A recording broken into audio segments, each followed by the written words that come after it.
So me and the man were in the big parlor room, and this was kind of a little bit of a eerie thing. We were watching some kind of a old movie, black and white movie. I can't remember if it starred Cary Grant or Humphrey Bogart.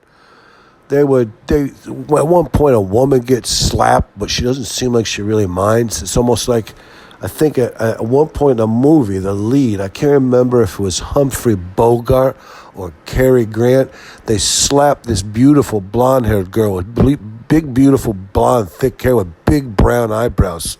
And he smacks her right across the face, and she almost acts like, not like she liked it or something, but just a second later they embrace into a passionate kiss. So I don't know what that was a symbol of.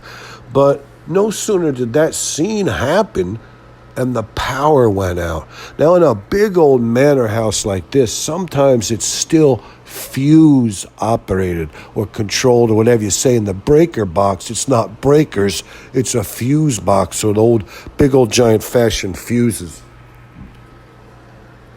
And sometimes the man just doesn't have the gumption to get up straight away and even light a candle.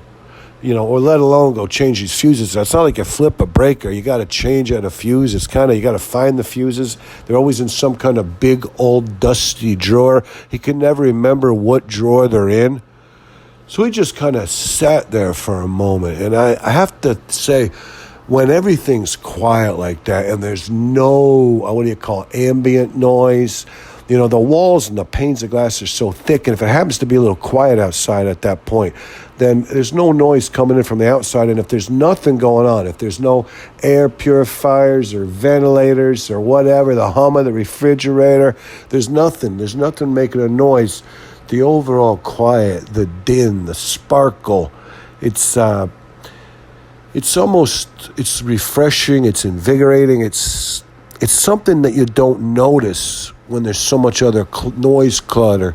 And it's kind of a thing. It's like, the man, he started drinking again, although he didn't drink today. He's kind of waffling. He's going back and forth. He'd spent a long time dry. It's kind of like that when all the electric goes out in the house. It's kind of like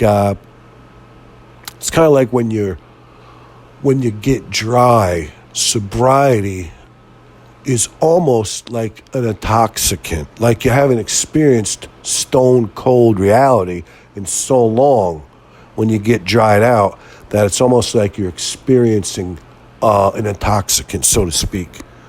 But the man, after a long pause and a deep breath, and I noticed the man's wheezing a little bit, not a wheeze, but he's just a labored breath, not even a labored breath, but it's not crystal clear anymore. There's something wrong with his lungs or something. I don't know if it's his nasal passages or his lungs, I'm not sure. But after a long pause, well, we both just kind of enjoyed it. It was just marvelous just to experience it, the quiet and the kind of like the silence, yet there's a sparkle to everything.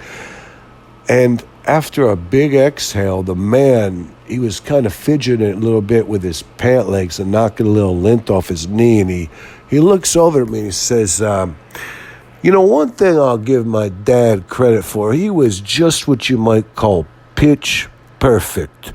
He was a big enough son of a bitch that when he died, everybody was really sad to see him go because he was a provider. He was the patriarch. He was the rock of the family.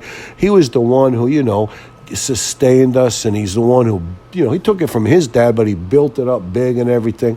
And, but he was just the pitch perfect right amount, a son of a bitch, okay? A hard ass.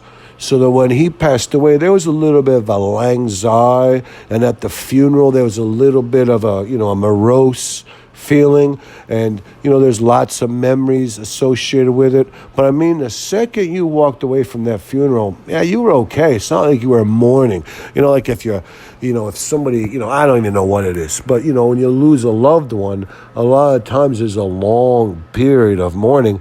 I'm telling you what, 3-4 days later, after the experience of the funeral, it was enough to make it emotionally charged. But when you walked away, it was as if you were wiping the dust off your feet. You weren't that worried about it. You did not carry that mourning away from the cemetery.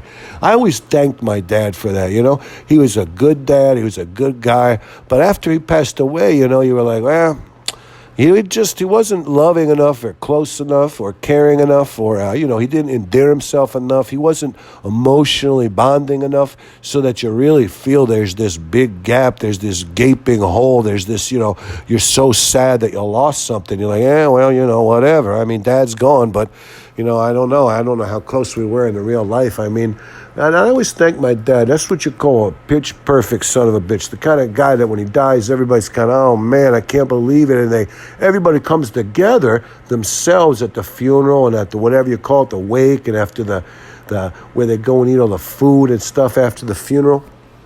But when you walked away from that cemetery, you weren't really that torn up or that bad off. I always thank my dad for that. That was kind of a nice thing about Dad. And I looked at the man and I was like, well, buddy, I guess you could consider yourself what you might call lucky. And he says, hell yeah. Because it's a hard thing to go through. And if they leave you with a sense that, you could appreciate them, but yet you're not morose and all torn up and depressed and all that kind of stuff, you really got to say, hey, tip your hat to the guy. I looked at the man, I said, yeah, I guess so.